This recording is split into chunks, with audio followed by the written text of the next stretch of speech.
यीशु के जीवित सामर्थ्य और पवित्र नाम में जय मसीह की। प्रभु का प्रिय, हम धन्यवाद करते हैं एक और आनंद से भरे हुए अवसर के लिए, नए दिन के लिए, प्रभु की सारी नई आशीषों, उसकी सामर्थ और इस अभिषेक के लिए।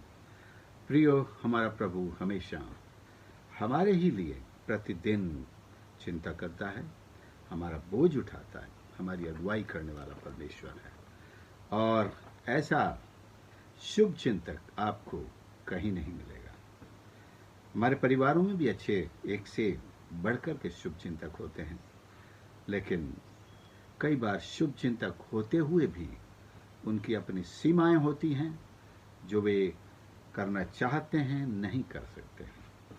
लेकिन हमारा प्रभु एक ऐसा शुभ चिंतक है जो प्रतिदिन हमसे हमारा बोझ मांग लेता है और उसको आनंद आता है हमारी फिक्र करने में, हमारी देखभाल करने में और हमको हर संकट से छुड़ाने में उसे अच्छा लगता है। क्योंकि जब हम संकट से बाहर आते हैं हमें आनंद होता है, ये प्रभु को भी अच्छा लगता है। हमारा आज का मनन भजन 107 से है। भजन आज भी थोड़ा सा लंबा है, परंतु फिर भी हम चलिए इसको पढ़ जाते हैं। यहोवा का धन्यवाद करो, क्योंकि वो भला है, उसकी करुणा सदा की है।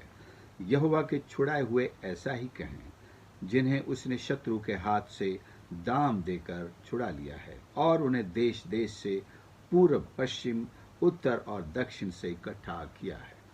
वे जंगल में मरुभूमि के मार्ग पर भटकते फिरे और कोई बसा हुआ नगर न पाया। भूख और प्यास के मारे वे विकल हो गए। तब उन्होंने संकट में यहोवा की दुहाई दी और उसने उनको सकेती से छुड़ाया और उनको ठीक मार्ग पर चलाया, ताकि वे बसने के लिए किसी नगर को जा पहुंचे। लोग यहोवा की करुणा के कारण और उन आश्चर्य कर्मों के कारण जो वह मनुष्यों के लिए करता है उसका धन्यवाद करें, क्योंकि वह अभिलाषी जीव को संतुष्ट करता है और भूखे को उत्तम पदार्थों से तृप्त करता है। जो अंधियारे और मृत्यु की छाया में बैठे और दुख में पड़े और बेड़ियों से जकड़े हुए थे, इसलिए वे परमेश्वर के वचनों के विरुद्ध चले और परम प्रधान की सम्मति को तुच्छ जाना। तब उसने उनको कष्ट के द्वारा दबाया, वे ठोकर खाकर गिर पड़े और उनको कोई सहायक न मिला। तब उन्होंने संकट में यहोवा की दुहाई दी और उसने सकेती से उनका उद्धार किया। उसने उनको अंधियारे और मृत्यु की छाया में से निकाल लिया और उनके बंधनों को तोड़ डाला। लोग यहोवा की करुणा के कारण और उन आश्चर्य कर्मों के कारण जो वह मनुष्यों के लिए करता है उसका धन्यवाद करें, क्योंकि उसने पीतल के फाटकों को तोड़ा और लोहे के बेंडों को टुकड़े टुकड़े कर दिया।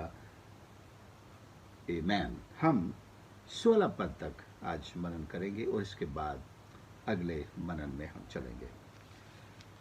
ये भी इज़राइल के इतिहास से जुड़ी हुई अनेक घटनाओं का एक तरह से समरी इसमें प्रस्तुत की गई है और आप देखेंगे कि पूरी उन चीज़ों का वर्णन नहीं है, लेकिन एक वाक्य में पूरा इतिहास इसके पीछे आपको दिखाई पड़ जाएगा।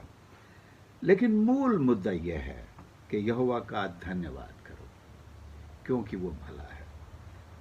और केवल इस्राएलियों के जीवन से ही नहीं, आप और मैं अपने जीवन से भी इस बात को अनुभव के द्वारा, अपने गुजरे हुए इतिहास के द्वारा ये कह सकते हैं कि यहोवा भला है। और सच में परमेश्वर में कोई बुराई नहीं है। बुराई का कर्ता और उसका आविष्कारक तो शैतान है। वो नाश करने, घात करने और सारी बुराइयों को पैदा करने वाला वही है। वो आता है, लिखा है, लेकिन प्रभु यीशु के लिए लिखा है वो जीवन देने के लिए और बहुतायत का जीवन देने के लिए आया। तो जब हम प्रभु यीशु के साथ हो लेते हैं, उसके अनुयायी बन जाते हैं, उसके पीछे चलते हैं, उसे अपना प्रभु और मसीहा स्वीकार कर लेते हैं, तो आप इस बात को जान लें कि आपने भलाई करने वाले को अपना मित्र बना लिया है, जो जीवन भर भलाई और करुणा से आपको भर कर रखेगा। कुछ ऐसे लोग हैं जिनके विषय में यहाँ पर हम कहें बहुत संक्षेप में दिया है कि पहले ये कि यहोवा के छुड़ाए हुए ऐसा ही कहें। ये कौन लोग हैं छुड़ाए हुए? जिन्हें परमेश्वर ने उनके पापों से छुड़ा लिया है। सबसे पहला छुटकारा तो पापों से छुटकारा है, क्योंकि परमेश्वर ने इतिहास में अपने लोगों को मुश्किलों से छुड़ाया, गुलामी से छुड़ाया, गरीबी से छुड़ाया, शत्रुओं से छुड़ाया और भी न जाने कितने तरह से छुड़ाया। लेकिन उसके बाद भी वे परमेश्वर के पीछे न चले। अगले संकट में फिर वो कुड़कुड़ाने लगे। अगली तकलीफ के समय फिर वो परमेश्वर के पास नहीं आए, और जब तक संकट ने उन्हें दबाया नहीं, परमेश्वर को स्मरण नहीं किया। लेकिन एक छुटकारा वो है जिसे हम उद्धार कहते हैं। यहां पर उनकी बात की जाए, यहोवा के छुड़ाए हुए, जिन्होंने अपने गुनाहों से तौबा करके अपने परमेश्वर को अपना प्रभु, उद्धारकर्ता और मसीहा अपना लिया है। ये छुड़ाए हुए लोग, इनका यूं समझा जाए कि इनका कर्तव्य है कि ये परमेश्वर की बड़ाई करें, ये परमेश्वर की महिमा गाते रहें, ये परमेश्वर को धन्य कहते रहें और ये उसकी करुणा के गीत हमेशा गाते रहें। ये उनसे एक्सपेक्टेड है, ये आशा की जाती है कि एक उद्धार प्राप्त व्यक्ति परमेश्वर की आराधना करता है, उसको करनी चाहिए। आप उद्धार प्राप्त व्यक्ति को कभी सिखाने के लिए मजबूर नहीं होंगे। तुमने प्रार्थना की, तुमने क्या बाइबल पढ़ी, क्या तुम आज प्रभु का दिन है, कलीसिया जा रहे हो, कहना नहीं पड़ता, क्योंकि उसके अंदर वो इनबिल्ट एक पैशन, एक जज्बा, एक प्रेम, एक भक्ति, एक खिंचाव प्रभु यीशु के प्रति पैदा हो जाता है और वो उसे खींच कर ले जाता है। शुलेमिन ने कहती है, सच्चे प्रेम ने मुझे खींच लिया। Where there is true love, there is an attraction, there is a pull, there is a gravitation that pulls you towards himself or herself. प्रभु का प्यार भी ऐसा ही है। जब आपने सच में प्रभु का प्यार पा लिया है, तो आप भी प्रभु को अपनी ओर खींचते हैं। यह आपकी भक्ति है। प्रभु भी आपको अपनी ओर खींचता है, प्रभु का प्रेम है। ये दोनों तरफ से प्रेम है। सो प्रियो, यहोवा के छुड़ाए हुए क्या कहें कि वो परमेश्वर का धन्यवाद करें। और आगे हम कुछ अनुभव हैं जिनमें से परमेश्वर ने उनको निकाला। वे जंगल में मरुभूमि के मार्ग पर भटकते फिरे। मिस्र से निकलने के बाद उनकी जो यात्रा थी वो मरुभूमि की यात्रा थी, जंगल की यात्रा, निर्जन, और हम कहें मरुभूमि जिसमें कुछ भी पैदा नहीं है, या रेत भी, और कोई बसा हुआ नगर न पाया। अगर मार्ग में कुछ नगर आए भी हों तो क्या मतलब हमको, क्योंकि हमको तो यहां बसने का अवसर नहीं है। हमें तो अपने देश, अपने कनान देश, प्रतिज्ञा के देश, सियोन देश जाना है। हमारा बसेरा तो वही है।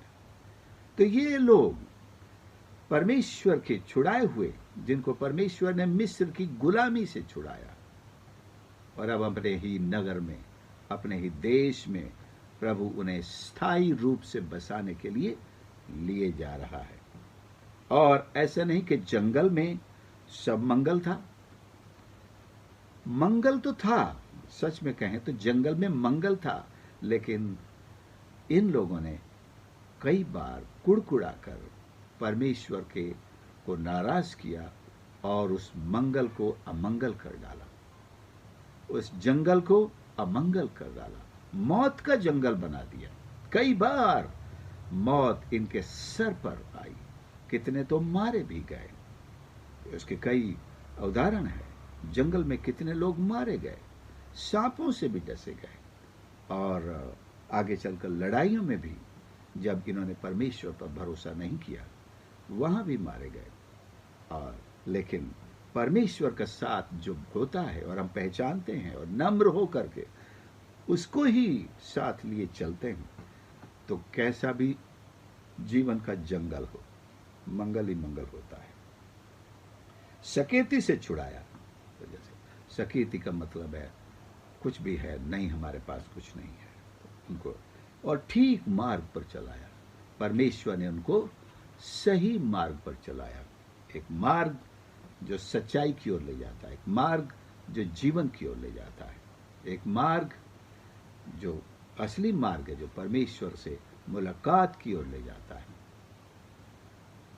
और कई बार हमें जीवन में इसकी बड़ी सख्त और ख़ास ज़रूरत होती है कि हम ऐसे मार्ग पर चलें कि हम जीवन को पाएं, कि हम शांति को पाएं, कि हम परमेश्वर की आशीषों को पहुंचे। तो वो मार्ग परमेश्वर का है और परमेश्वर उसमें चलाने वाला भी है। ठीक मार्ग पर चलाया और यहोवा की करुणा के कारण, आश्चर्य कर्मों के कारण जो वह मनुष्यों के लिए करता है, उसका धन्यवाद करें। हम परमेश्वर का धन्यवाद हर दिन हर समय करते रहें, करुणा के लिए, आश्चर्य कर्मों के लिए और उत्तम पदार्थों के लिए जो वो हमें तृप्त करने के लिए खिलाता है। और मृत्यु की छाया में जो बैठे थे, जो दुख में पड़े थे, जो बेड़ियों में जकड़े हुए थे, यहाँ आप यूसुफ की ओर कह सकते हैं कि यहाँ से गुलाम होने के लिए बेच दिया गया था, परंतु वो वहाँ भी एक घर में गुलाम हो गया। उसके बाद उसके ऊपर तुरंत एक ऐसा आरोप लगा जो निराधार था, परंतु फिर भी उसे बेड़ियों में जकड़ा गया और उसे कैद खाने में डाला गया। जहाँ लिखा है कि वो लोहे के दरवाजे और बैंडों के पीछे रहा बंधनों, लेकिन परमेश्वर ने उन बंधनों को तोड़ डाला और आश्चर्य कर्म करके अपने भक्त को निकाला। और क्या उसको सिरमौर किया कि पूरे मिस्र का नेक्स्ट टू द किंग, राजा से नीचे सबसे बड़ा अधिकारी कोई हो गया। राजा ने खुद अपने शब्दों में कहा, बस राजा के मामले या पद के मामले में मैं तुझसे बड़ा हूं, बाकी सारा मिस्र का अधिकार तुझे दिया गया। और क्या चाहिए? ये इंसान था जो परमेश्वर से चिपका रहने वाला था। भाइयों ने मेरे साथ ऐसा क्यों किया? नहीं कुड़कुड़ाया। उसको गुलामों के बाजार में बेच दिया गया, नहीं कुड़कुड़ाया। उसकी मालकिन ने उसे पाप में गिराना चाहा, वहां से भाग गया और एक बड़े संकट में जा पड़ा, लेकिन नहीं कुड़कुड़ाया। परमेश्वर का वचन उसे कसौटी पर कसता रहा। हमने पिछले मनन में पढ़ा, ये सारी परिस्थितियां कसौटियां थी जब परमेश्वर अपनी प्रतिज्ञाओं को सिद्ध करने के लिए, पूरा करने के लिए अपने दास को कसता रहा। मतलब टेम्पटेशंस में उसको पास होने की उसकी बातें देखता रहा। इसी तरह प्रभु यीशु भी, उनको भी टेम्पटेशन का सामना करना, वो भी एक तरह से कसौटी थी, लेकिन प्रभु यीशु उस कसौटी में पार हुए। यूसुफ एक तरह से टाइपोलॉजिकली यीशु का प्रतिरूप माना जाता है, टाइप माना जाता है। जो कुछ उसके साथ हो, जैसे भाइयों से रिजेक्ट हुआ, प्रभु यीशु भी रिजेक्ट हुए। जैसे उस पर झूठे आरोप लगाए गए, प्रभु यीशु पर भी झूठे आरोप लगाए गए। और वो सारी बातें प्रतीकात्मक रूप से जो यूसुफ के साथ घटी, यीशु के साथ घटी। तो एक तरह से उसने भी अपने भाइयों को भूखे मरने से बचा लिया, पूरी जाति को यानी भूखे मरने से बचाया। प्रभु यीशु ने भी एक कौम को नाश होने से बचा लिया उद्धार के द्वारा। हम प्रभु का धन्यवाद करें। और प्रियो, पीतल के फाटकों को तोड़ा, लोहे के बैंडों को टुकड़े टुकड़े कर दिया। ये यूसुफ के लिए हम कह सकते हैं कि परमेश्वर ने उसका छुटकारा कितना अद्भुत रीति से किया। और सिर्फ छुटकारा ही नहीं, एक ऐसा प्रमोशन। तो हम यहाँ पर सीखते हैं, यदि हम परमेश्वर के प्रति सच्चे रहें, यदि उसी से हम बाट जोहते रहें, यदि उसी पर आशा रखें और हर दुख में, हर विरोध में, हर सताव में, हर क्लेश में यदि हम कुड़कुड़ाने का जरा भी अस्वभाव न अपनाएं, बल्कि नम्र करें। प्रभु, जैसे यीशु ने कहा, मेरी नहीं तेरी इच्छा पूरी हो, तेरी इच्छा पूरी हो। हम प्रभु की इच्छा को पूरा करते रहें। हर परिस्थिति में यूसुफ को देखें, प्रभु की इच्छा को पूरी करने वाला इंसान। प्रभु यीशु प्रभु की इच्छा को पूरी करने वाला इंसान। और दाऊद के लिए तो कहा, मेरी इच्छा के अनुसार। तो दाऊद भी, हम तो केवल उसके लड़ाइयों की चर्चा सुनते हैं, लेकिन परमेश्वर की इच्छा को पूरी करने के कौन से कारनामे उसने किए, इनका जिक्र शायद बाइबल में हमको नहीं मिलेगा। केवल इतना मिलेगा कि परमेश्वर की इच्छा के अनुसार चलने वाला एक इंसान।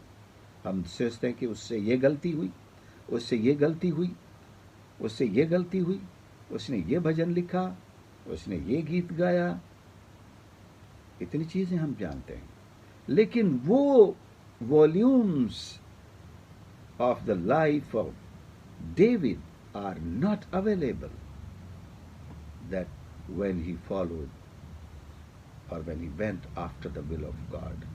क्या आप परमेश्वर की इच्छा के अनुसार एक इंसान हैं, बनना चाहते हैं? इन सारी परिस्थितियों में भी आपको ऐसे बने रहना होगा। परमेश्वर हमारी मदद करे कि हम परमेश्वर का धन्यवाद करना सीख लें, परमेश्वर के पीछे ही चलना सीख लें, और अपने जीवन के सारे दिन परमेश्वर की ही स्तुति, धन्यवाद और उसकी इच्छा को पूरा करने वाले बन सके। आइए हम प्रार्थना करें। प्यारे प्रभु, मेरे परमेश्वर, मैं धन्यवाद करता हूँ आपके इस पवित्र वचन के लिए, जो आज प्रभु हमें आपके पीछे चलने के लिए, आपके प्रति वफादार रहने के लिए, और परमेश्वर आपके प्रेम को अपने जीवन में सबसे ऊंचा स्थान देते हुए हर परिस्थिति में नम्र और दीन रहकर प्रभु जी आपको महिमा देने के लिए। प्रभु, कुड़कुड़ाहट, विरोध, ये सारे स्वभाव हमारे जीवन से यीशु के नाम से दूर कर दिए जाएं।